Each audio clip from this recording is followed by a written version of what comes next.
Hey, good evening. It's Tony Schaefer, your Colonel of Truth. Tonight, we're going to go through and discuss the whole Hillary Clinton server thing. Now, I think there's conflicting information all across the landscape.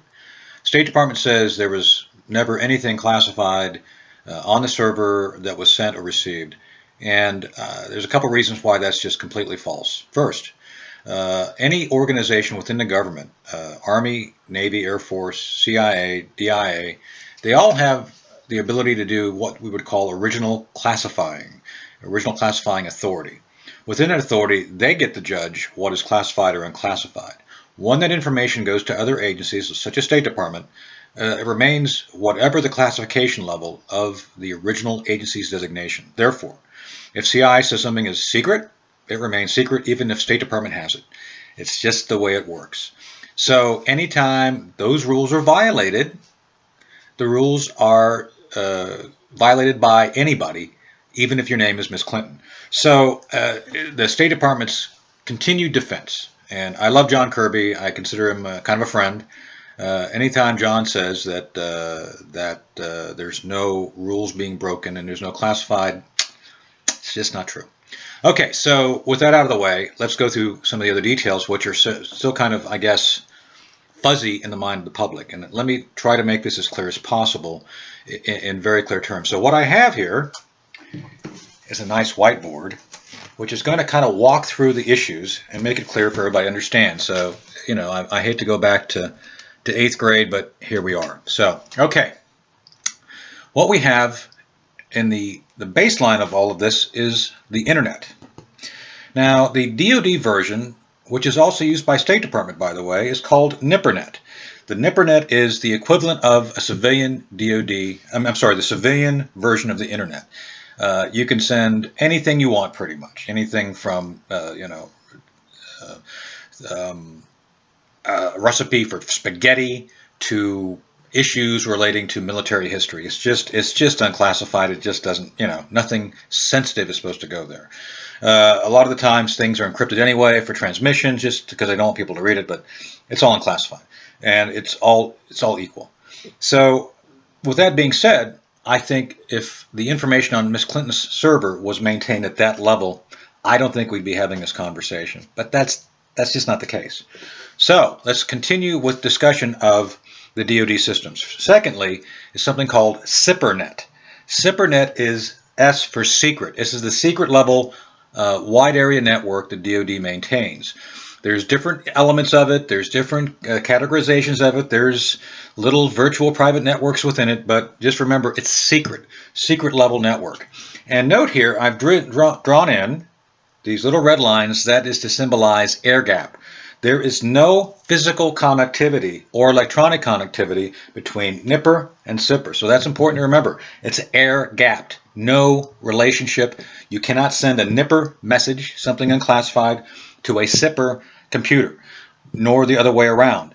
You have to physically move things around, thumb drive or something else, but there's no physical connectivity. They do not overlap. They run on different lines. Everything is different. It's air gapped. Remember that. Now, above that is something called JWICS, and there's some other names for it. This is the common one the DoD uses. JWICS is top secret. This is the top secret wide area network. Most of these terminals are actually inside of what we call a SCIF, a special compartmented intelligence room that is actually designed for purposes of top secret storage, retention, discussion. The JWICS lines are able to handle a lot of very sensitive information, but even there are things you just don't share. Yes, some foreign nationals have access to all of these. I don't want to go into it. It's pretty much the guys you would know. There are allies, but there are still foreign entities on these things. So there's any number of reasons we don't put everything on any of these systems. So with that in mind, as I mentioned before, there was an air gap between the NIPR and SIPR. Well, there's also an air gap between SIPR and JWICS. You do not run the same information via the same network. So therefore, just remember that there's no connection. That you have to physically move things, thumb drive or otherwise, between the two networks. Again, it's air gapped. These are all air gapped. There's no way. You cannot send a NIPR message to a JWICS terminal. You can't send a JWICS message to a SIPR terminal. There's just no way. It's all within the network only. So what we're talking about here in Miss Clinton's case, and over here we have Miss C's box, and it's connected to the internet. Well, somehow, magically, we don't know how, messages from JWIX and SIPR ended up over here magically in Miss C's magic box. And there is no way it could have been done accidentally. The other thing that she keeps saying, Miss Clinton keeps saying, and this is a big clue, she keeps saying that nothing that she sent or received was marked classified. This is the biggest bunch of hooey since the Captain Kangaroo show in the 1960s. It's just silly. It's a silly defense. It doesn't hold water. It's not a defense because the content of those messages, which ended up here, some of which have been discussed in the open, were highly classified, and were maintained in these closed systems and should never have somehow ended up over here on Miss C's magic box. Okay, so the topper, literally, that I want to go through last is something called Special Activities Programs, SAPs. The term of art for the public, you all talk about it all the time, black helicopters. Well, that's the black programs. That's beyond top secret. And yes, these things do exist. There's just some things the U.S. government does that they don't talk about. There's any number of reasons why. I don't want to get into it here. Maybe we can do another one of these Colonel of Truths sometime to talk about it. But there's reasons why we don't talk about these things. Just leave it at that. And there's 4 categories of special access programs. I can't even tell you what they are because those are classified beyond top secret. So there you go. It's all kind of related. Anyway, so somehow information from special access programs and specific compartments within those programs ended up down here on Miss C's magic box. And as I noted here, they are completely air-gapped in that they're not even on a network. The information on these programs is not even allowed for placement on a network. You would not see SAP information on a JWIX terminal or a SIPRNet terminal. Just the way it is. It's just the way it is. So the fact that information that was from special activities programs was a 3-level violation. It's bad enough if you violate the tenets of the programs within this. You're talking about the first level violation, a basic user agreement violation, saying that you will not knowingly allow classified information to be used in a system. Ms. Clinton violated that. She had to know by her own position that that was being violated. You can't have it both ways. You can't be thinking you're following the rules and be that stupid when it comes to the fact that you weren't following the rules. So either you're stupid or you're corrupt. We'll figure that out here probably in a few days. But there's just no way. So second level of failure or legal issue is the fact that this information then was sent to and shared with people who did not have both a need to know or probably a clearance to know it, especially regarding some of the special activity or top secret information. The information that Ms. Clinton sent out went to literally tens of dozens of users. Once it gets out, that user can send it to whoever they want. There's no controls on it. So therefore, the second level of violation is that the information itself was completely abused and used and seen by people who had no authorization to get it. Now, the kicker, third level violation. Because these things are air-gapped, that means somebody somewhere had to physically take paper, thumb drives, CD-ROMs, something, and physically put them into the system, into this unclassified system. You had to violate multiple issues to get these down. So basically, all these air gaps were completely bypassed by the fact that someone working for Ms. Clinton was able to put it on the internet and into her server.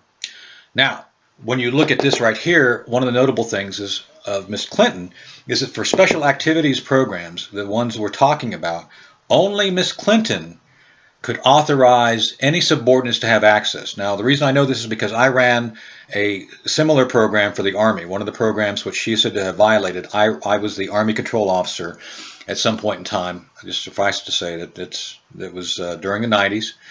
And the commanding general of Army intelligence, General Paul Menor, was the authority. Only he could say who got access besides him. I was designated the officer in charge of the program. I would have to get permission from him for anybody who got read in. That's it. Now, so Ms. Clinton had the same thing. She, as the principal controller of that information for Department of State, would have had to authorize anyone else to have access to that information. Therefore, by extension, she had to authorize anybody putting information into the system. She had to know because she controlled it. She was the approving authority. So all roads lead back to Ms. Clinton. So I hope that we've been clear here on this issue so you all can understand why this is important. This is not a left or right issue. This is an accountability issue, this is a process issue, and this is a judgment issue. So let me just kind of go through this one more time very quick and summarize. We're talking about the violation of multiple levels of security agreement and security process and protocols by Ms. Clinton, one way or another. NIPRNet being the internet backbone for DoD, and the State Department uses it too, it's unclassified. SIPRNet being the secret level system, air gap between NIPR and SIPR. There's no connectivity, you can't send messages back and forth. And then on top is JWICS. JWICS is also air gapped. So all these systems are designed for retention of information at the classification level that it's authorized for. This was violated. This all ended up over here somehow in Ms. Clinton's magic box. Worst, way worst, is the special access programs, which does contain information about sources, methods, and individuals who are sources, and technology and some other things. That was ultimately violated by her too. And even if she tries to use excuse, well, it was in the New York Times, by your agreement, by your oath, you cannot verify anything that's in the open media regarding special access programs, even if it's reported on. And the fact that her defense recently was, it was a New York Times article that she sent, was a second violation of the same oath. You can't acknowledge the fact that, yeah, this was the special access program I violated as part of your defense. You know, see what my point is? Anyway, so let's finish this off by saying that in my judgment, after having done this a day or two, there is absolutely no doubt that there were significant violations by Ms. Clinton of Title 18. There's been several posts about different elements about which of those elements are violated, but they've been violated. So I think it comes down to right now the question of accountability and will the FBI do the right thing. James Comey has been a good FBI director. I think he's doing the best he can. But with this said, it's very clear that there's going to be heavy powers coming to play here very quickly. So anyway, that's your kernel of truth for this week. I hope this helps give you all a layman's understanding of both the systems which were in play during the time Ms. Clinton was at State Department, why those systems were designed the way they were regarding the air gapping, how information is retained at the level of authorization, and ultimately why, in my judgment, there are clear and compelling violations just based on the information that's out in the public of her oath, of her judgment. I question greatly, and I think there's some things that need to be done here to account for this. And again, this should not be seen as a Republican or Democrat issue. This is just, it's just bad. It's bad as it gets. And as much as they prosecuted Dave Petraeus, General Petraeus, for a single set of violations, where he provided his biographer, Paula Broadwell, specific special access information. It was limited. It went to one individual. They kind of got him dead to rights. But I'm telling you that right now, this violation of Ms. Clinton is literally an order of magnitude or more worse by the fact that the information on her unclassified server, Miss C's magic box, was most likely, according to my sources, penetrated by both China and Russia, and maybe some other foreign intelligence activities. And so whatever she had on there, they now have too. So anyway, look forward to your comments and questions, and I'll be seeing you all again soon.